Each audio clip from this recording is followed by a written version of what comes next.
Okay, so we're about to work on the next part of the True Beat. We're about halfway, um,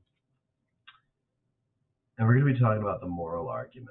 And the moral argument is sort of the backbone of like why you're telling your story. It's like sort of we went over like the moral question with the character stuff and like how every character is a different answer or a different way of engaging with the moral question, and then we sort of go into like the moral dilemma of every character in this section. So it's sort of about like I don't know, like the best example if we go back to like the Casablanca uh, example is just like Rick is sort of lost in this ocean of like meaninglessness and like being reunited, sort of sparks that feeling in him for as time goes with like the song as time goes by and all that and then he sort of realizes that he should be doing something with his life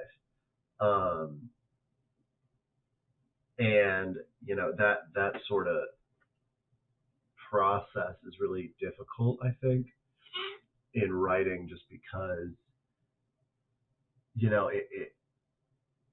it's very hard to talk about those things sincerely, um,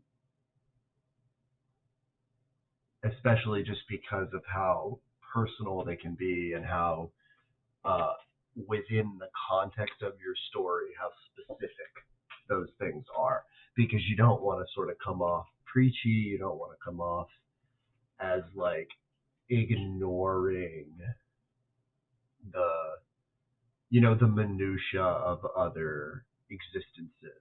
Like writing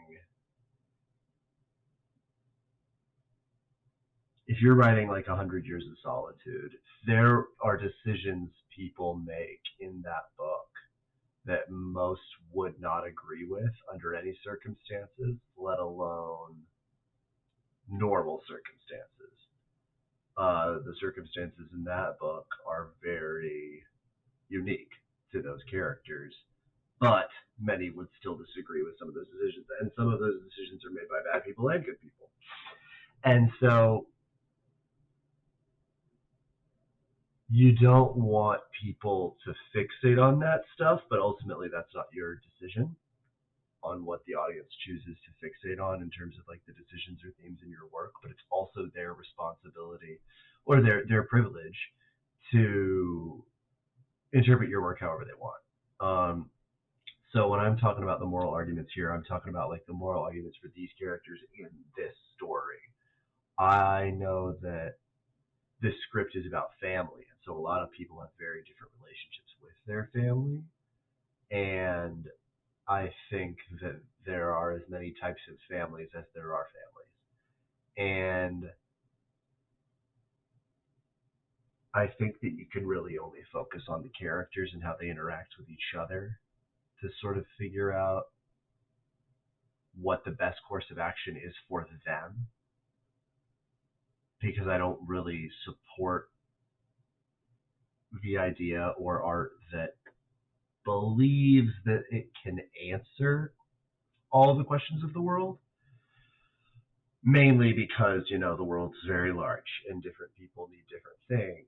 So whenever any sort of art claims to take a moral stance, even something with a such a heightened moral argument as like 100 Years of Solitude, about the lives of these characters and wanting them to be able to have the legacy that they deserve, that can still be true to a certain degree for those characters or the people being referenced in that book.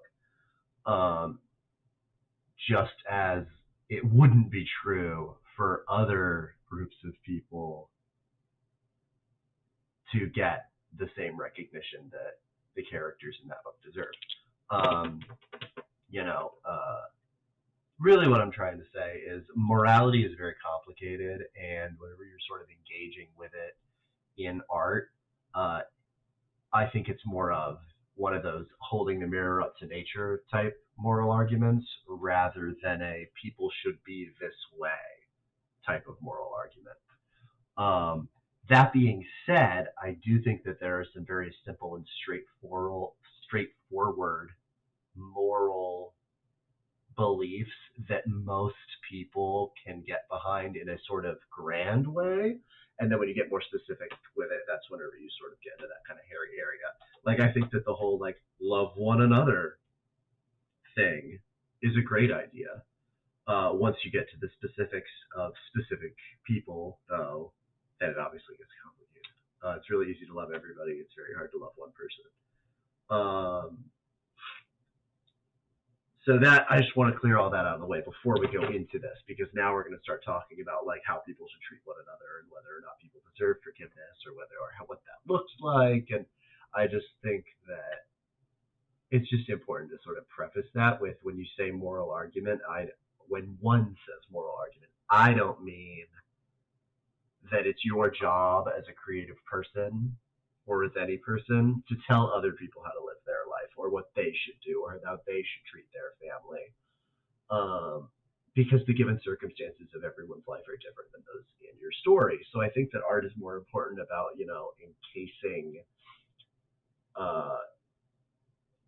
truth in such a way as you develop your characters enough that they behave with a certain verisimilitude that allows people to place themselves within your narrative, and from there hope that the characters come to the same conclusions that they're coming to, rather than making the kind of art that other people try to make, which is like a parable of how everyone should be. So that being said, now that that's done, let's head on over here and open up Final Draft. Where are you? Okay. So, the moral argument. The basic strategy that he sort of goes into is that this is how you create the theme of your story. And he understands the complexity of this too, because literally the first sentence of the chapter is, according to Hollywood lore, it was Samuel Goldwyn who said, if you want to send a message, try Western Union. Pretty straightforward. So, we're not writing Gandhi. We're not writing Exodus. We're writing a sort of an indie, shorter film. Might end up being longer, who knows. But the basic strategy here is just that the hero starts with a set of beliefs and values, and then those change over the course of the story. So that's what we're going to do. We're going to start with Paula. We might do Dawn as well, but this is just sort of an example of how to go through this chapter. So Paula's values. She believes in self-sustainability. She believes that she has worked hard. She believes somewhat in a meritocracy. She believes that achievement validates existence. By succeeding at something, you become more of a person. Your actions define you. Obviously, that gets more complicated in the nitty-gritty, but this sort of is the part of that. Her moral weakness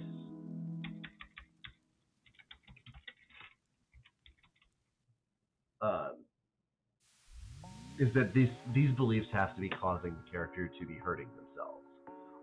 So her moral weakness now is that because she's this utilitarian workaholic, she needs to prove something to herself or her father or her sister or her mother or her community that is causing her pain. And basically what she's doing ain't working. And we're going to sort of have to figure that out over the course of the movie. So she's sort of become this loner who just, it's hurting her personal relationships because she's so focused on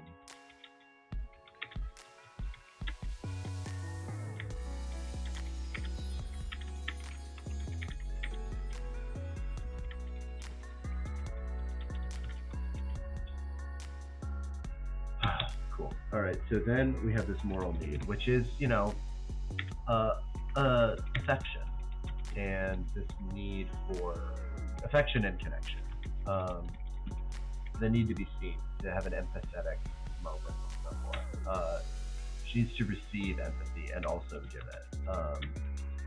But we all want more people to see things our way than we want to worry about seeing other people's perspectives. Our first immoral action. So there's going to be immoral actions that she takes over the course of the script that happen in the past as well as in the present.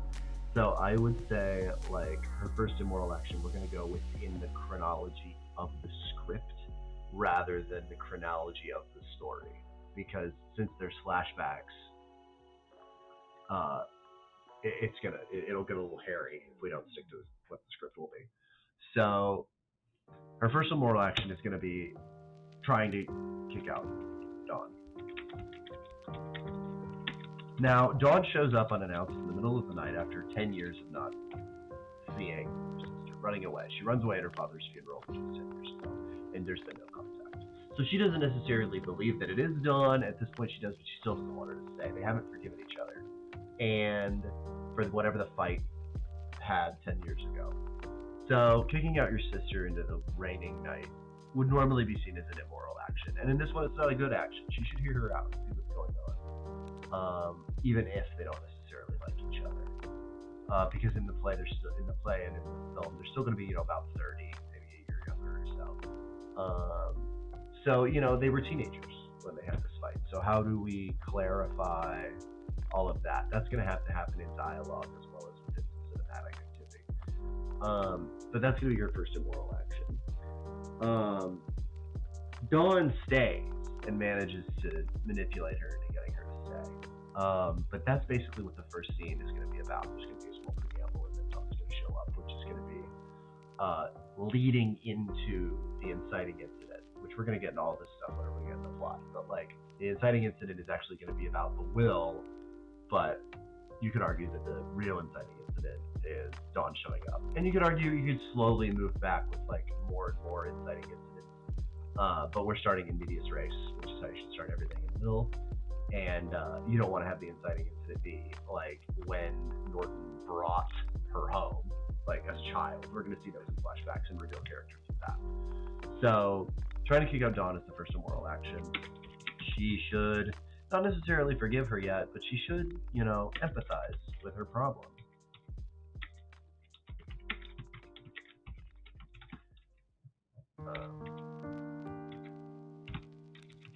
Again, writing would be easier if I knew how to type. So the desire. The desire for the hero comes up with a goal toward which all else is sacrificed. The goal leads him in direct conflict with an opponent who has a different set of values but the same goal. So this is perfect.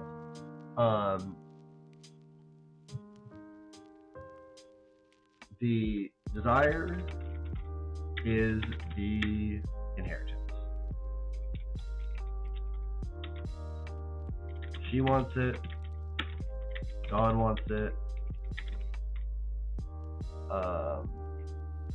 They have different values. Great. Drive.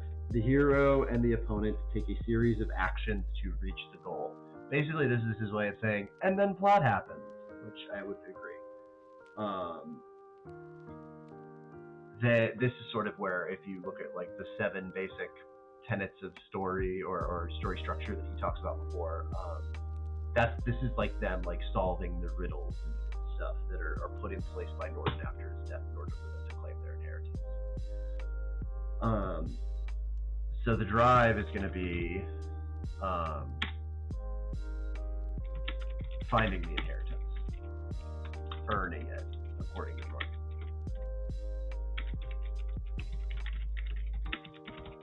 Great.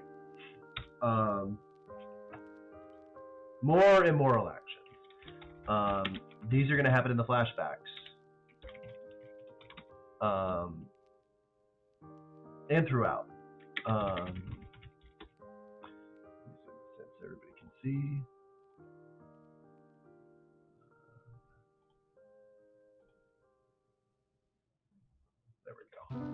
Um,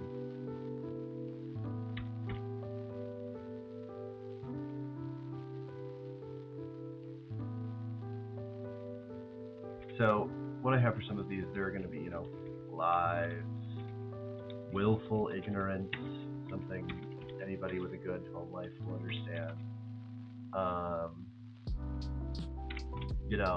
Misremembering. What's that called? Convenient amnesia. Like selective hearing. What's the other thing siblings always do, where they like deliberately take things out of context? Deliberately misconstrue. Blame, fight. There's going to be all this stuff.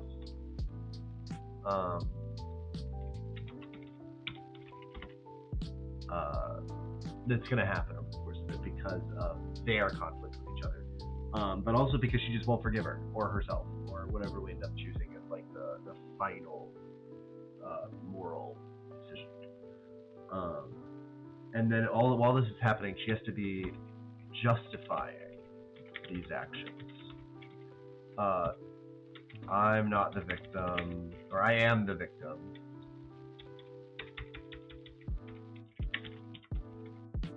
I'm the heir, I belong here, this sort of idea that, she's the person who's the aggrieved party here, not Dawn. Dawn was spoiled. Dawn was handed everything, and she ran away.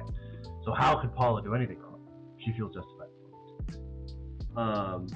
Then we're going to have the attack by the allies. So we're going to actually find out that Dawn is actually an ally. Dawn actually does want the best for her sister, and that she's going to eventually have to confront herself in that. Dawn criticizes Paula's belief system. Now, this is going to happen. The trick with this, and the mistake I usually make, is this is in dialogue sparingly. You can put it in you can lay it on a little thicker in like plays or poetry, or even like internal monologues in like novels and stuff. But film is such a visual medium that like you need symbols, which we'll get into in the symbol web. I think that's the next chapter, or location in the next chapter. But it's coming up. So you can use it in dialogue, but fairly. Mostly it's in action. It's in the actual things they do. I don't just mean actions like lie or like actor actions, like to blame someone. I mean like plot specific decisions that need to be even more specific than the actual action. Like blaming her for leaving. And we'll get into all of that. That's more scene-based stuff, but like you need to have a master list of at least, starting out a certain way. Cool. And that's a note for me as well. I just put something I always forget to do. Obsessive drive. Galvanized by the new revelations of how to win, the hero becomes obsessed with reaching the goal and the duel and saving succeeds. Sure. So this is just, and then more plot happens. This is when basically, they come to blows. They start to fight, like physically. Or, you can't really go much higher than that, someone actually trying to kill somebody.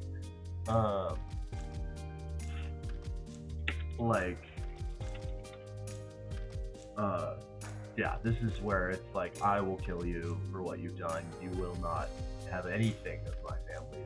And this is from both of them.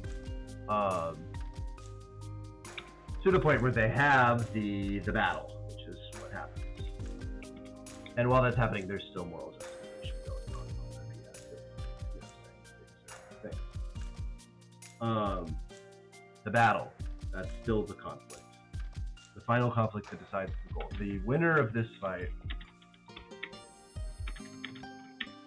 decides the outcome.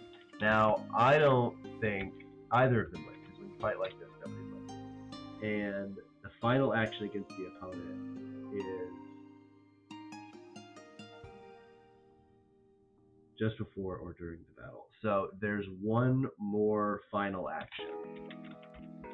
This will be either forgiveness or the final blow, which leads into the moral revelation, which is the realization that she sucks, or just needs to improve in this flawed hole in her thinking. The hero realizes they have been wrong.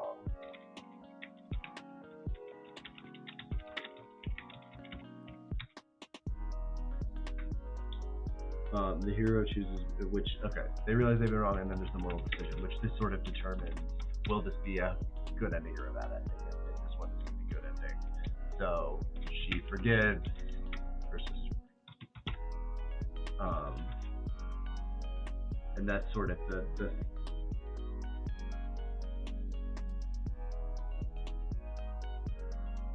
yeah. And so then she forgives Dawn, which becomes the thematic revelation of like family being all you have in this instance.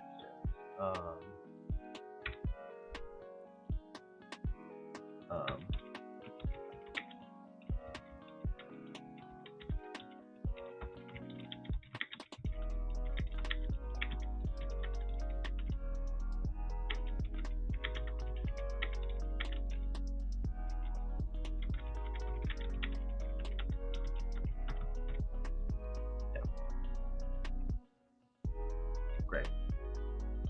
So I feel like, okay, so this is sort of a strong start, and he sort of goes into plot here and like how it's relevant to the moral dilemma. The actions that your characters take need to speak to the theme, because if they're just sporadic, you're just going to have this sort of chaotic, not understanding of who the characters are, how they think. So there's sort of a utility in having a moral stance in terms of not just random stuff happening. It's all sort of cohesive. But you want to do it without getting too self-aggrandizing or having your soapbox too high.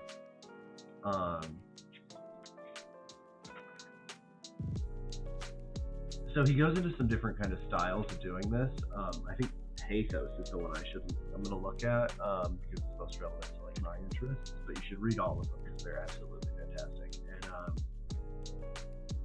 that's whenever they say like the hero's beliefs have atrophied and that they're out of date, and that the hero has a moral need, but his goal is beyond his grasp. He doesn't know it. So that's kind of similar to what we're trying to do. She doesn't know that like she's become this sort of embittered person, but she's sort of clogged up at work and can't do the architecture and the creativity that she wants to do, and she finds out because she's emotionally blocked.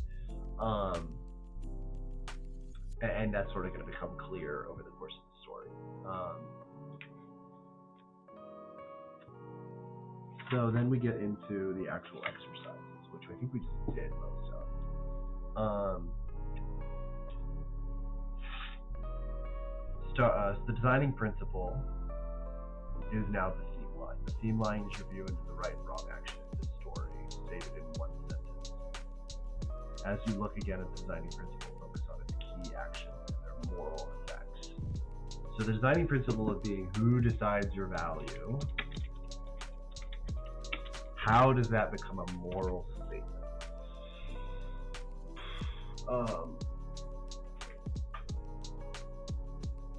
We should increase the value of those we care about, or that's difficult.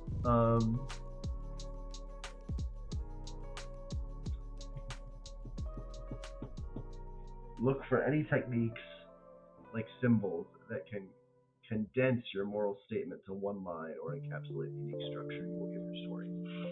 So there's like destruction and violence in the story.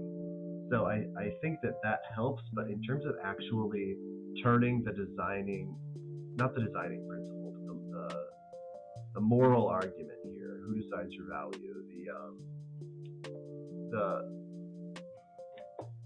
and how that mixes with the premise, is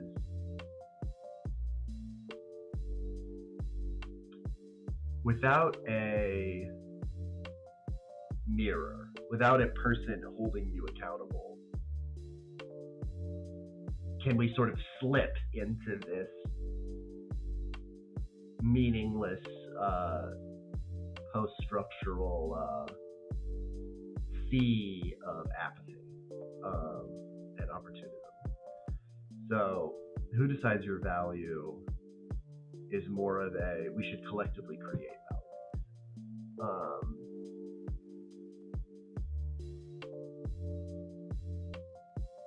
And see, it's just really like kind of lofty there. It's not super actionable.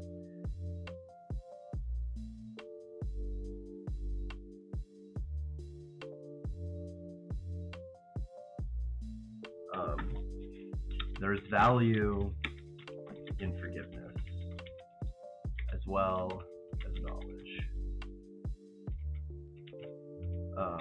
We can only rebuild if we first forgive. No one makes anything valuable alone. So yeah, this is a good start. I'm going to look at some of these later and sort of, hone them and stuff, but that's just sort of following your train of thought and then figuring out what it is you want to say in your story. The characters are variations of the theme. We got lucky. We already kind of did that because we talked about how, everyone sort of engages with the moral problem of, who decides your value. I think that, I can do Dawn the same way as this, but, it's going to change it up just because of who she is. But yeah, we actually worked through these already, which is great. But we can get more specific with justification and everything, but I'm going to do that more with like the scene breakdowns. So honestly, this one actually went a lot easier than I thought it would, considering the problems I have with a lot of moral statements in art, having them at all, let alone because you don't have to do this in your movie, you know what I mean? And in great movies, like there's incredible movies that don't have any kind of sort of moral argument. But I think that that's actually a really good start. So I'm going to save that. This is going to be a little bit of a shorter one, it feels like. So I'm going to take a quick break, and then whenever we come back, we're going to be doing the next one, which is actually going to be the story world. That one's also going to be a little interesting, just because one location, but the history of one location over 15 years, 20 years, 30 years, and how it changes. So I think that's a good start, and then we'll go from there. So I'll see y'all in a minute.